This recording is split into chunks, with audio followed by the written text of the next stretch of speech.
इस कार्यक्रम के उद्देश्य के लिए मैं आमंत्रित करना चाहूंगी श्रीमती नंदिता बरुआ मैम का, country head the Isha foundation.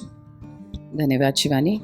पहले तो सब उपस्थित सभी गणमान्य जितने हमारे आज आ रखे हैं पार्टिसिपेंट्स, आप सबको नमस्कार।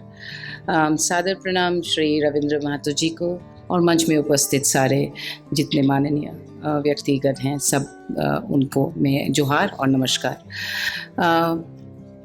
एशिया फाउंडेशन की तरफ से सबसे ज़रूरी बात जो मैं आज ये रखना चाह रही हूँ कि इस इशू को जो संजय जी ने कहा कि हम साइबर एआई साइबर सिक्योरिटी को लेके काफ़ी अलग अलग स्तर पर काम कर रहे हैं और इसमें हमारा बहुत ज़्यादा टेक्निकल योगदान साइबर पीस फाउंडेशन का है, जिसके कैप्टन जोशी बैठे हैं। पर जो मेरे ख्याल से ये साइबर पीस फाउंडेशन की शुरुआत ही झारखंड से हुई थी, जहाँ तक मुझे ध्यान है, और कैप्टन विनीत के नेतृत्व में ये बहुत आगे बढ़ा है, जो आज आ नहीं पाए, लेकिन उनके बहुत काबिल टीम आज यहाँ मौजूद है।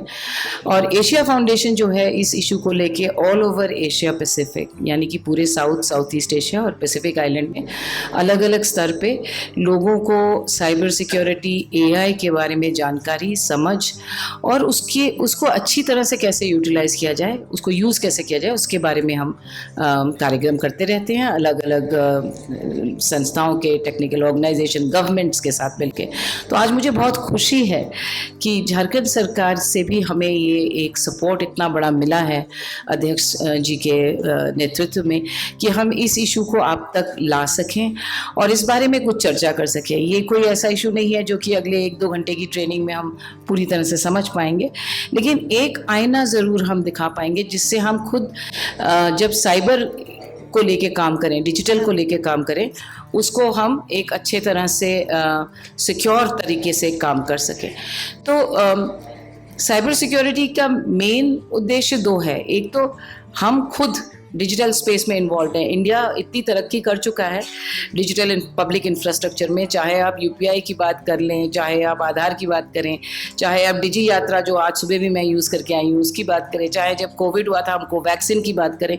ये सारे बड़े बड़े डिजिटल इंफ्रास्ट्रक्चर्स हमने एक सक्सेसफुली इतनी बड़ी एक डेमोक्रेसी में यूटिलाइज़ किया है, लेकिन उसके कुछ चैलेंजेस भी रहे हैं, क्योंकि इस तरह का डेटा उन पोर्टल्स में होता है जो बहुत सारे वेस्टेड इंटरेस्ट के लोग जो हैं अलग अलग कंट्रीज़ में या वर्ल्ड में, वो उसको चाहते हैं कि वो उसको किस तरह से हैक करें, उसको कैसे मिसयूज़ करें। हमने बीच में सुना भी था कि अभी 1-1.5 साल पहले एम्स का पूरा डेटाबेस हैक हो चुका था। और इन सब में रिस्क तब आता है जब कोई बीच की यूज़ करती हुई कड़ी, जो कि हम लोग हैं, कहीं चूक जाते हैं सिक्योरिटी में। कहीं हम अपना पासवर्ड शेयर कर देते हैं, कहीं हम किसी साइट को ऑन करके उसको लॉग ऑफ करना भूल जाते हैं। अपना पर्सनल भी हमारा, जैसे हर एक की बैंकिंग आजकल नेट बैंकिंग के थ्रू हो रही है। विधानसभा के अलग अलग, चाहे नेशनल लेवल पे, स्टेट लेवल में, राज्यसभा की सारी जो मीटिंग्स वगैरह जो प्रोसेसेस हैं उनको भी डिजिटाइज किया जा रहा है। स्कूलों तक के करिकुलम बच्चों का डिजिटाइज, एआई, ये सब लेवल पे किया जा रहा है। एमएसएमईज जिनके साथ हम काम करते हैं, उनका सारा डेटा, उनकी सारी डिज़ाइनिंग, मार्केटिंग सब डिजिटल स्पेस में है। तो हम इतने डिपेंडेंट हो गए हैं इस डिजिटल स्पेस में, और जो कि एक पॉजिटिव चीज़ है, क्योंकि हम बहुत ज़्यादा जल्दी चीज़ों को कर पा रहे हैं। वहाँ उस डिपेंडेंसी के साथ साथ एक हमारी मानसिकता में एक व्यवहारिक चेंज लाना चाहिए जो सिक्योरिटी को भी ध्यान में रखे। और ये और चैलेंजिंग हो जाता है जब साइबर और डिजिटल स्पेस के साथ एआई जुड़ जाता है। आए दिन सुनने को मिलता है, पता न्यूज़ आ जाता है, पता चलता है फेक है। किसी का भी वीडियो मॉर्फ कर देते हैं, बड़े बड़े नेताओं का, एक्टर्स का, इम्पोर्टेंट पीपल का, सबका, जिनका कोई है उसका मॉर्फ करके कोई भी निकाल देते हैं। जब तक आप रिएक्ट करें वो नेगेटिव कैंपेन निकल चुका होता है, और फिर उसको रिट्रैक्ट करने में जितनी हम मेहनत करते हैं, उससे बेहतर हमें ये लगता है कि कहीं हम खुद सतर्क हो जाए कि इनको रोक पाएँ। 100% रोकना कभी भी संभव नहीं होगा, लेकिन हम जितना सतर्क रहेंगे, जितना हम अपनी समझ से इन प्लेटफॉर्म्स को, इन टेक्नोलॉजी को यूज़ करेंगे सेफली, उतना ही हम अपने को और अपनी कंट्री को प्रोटेक्ट कर पाएंगे। क्योंकि सिक्योरिटी सिर्फ हमारी पर्सनल नहीं होती। जब हम किसी डिजिटल प्लेटफॉर्म में जाते हैं उसमें पूरी की पूरी एक नेशनल सिक्योरिटी का इम्पैक्ट होता है, चाहे वो डिजी यात्रा का हो, हेल्थ केयर का हो, यूपीआई का हो या आधार का हो, कोई भी हो। और जैसे इतनी मिलियंस एंड बिलियंस ऑफ लोग लोग उन पोर्टल्स को जब यूज़ करते हैं, हम खुद कुछ सावधानी ना बरतें तो हम उन्हें भी रिस्क में डालते हैं। जहाँ रही इलेक्टेड रिप्रेजेंटेटिव पार्लियामेंट्रियंस की ट्रेनिंग, ये हमने पहले दिल्ली में शुरुआत की थी, एक छोटे पैमाने में 15-20 इलेक्टेड रिप्रेजेंटेटिव पार्लियामेंट्रियंस के साथ श्रीमान सुजीत कुमार जी के नेतृत्व में।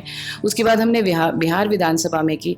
अब हम झारखंड में आए हैं और उसके बाद हमें महाराष्ट्र में भी एक नीड, जैसे कि एक रिक्वेस्ट आई है।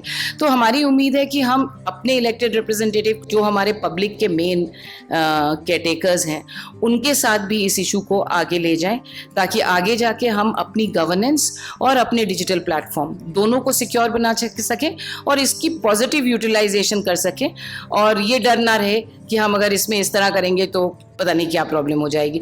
और मुझे उम्मीद है कि आप लोगों को ये 2 घंटे की जो एक मैं कहती हूँ ओपनिंग अवेयरनेस है, उसमें से काफ़ी कुछ जानकारी मिलेगी जिसको हम आगे और बढ़ा सकते हैं आपके नीड अनुसार।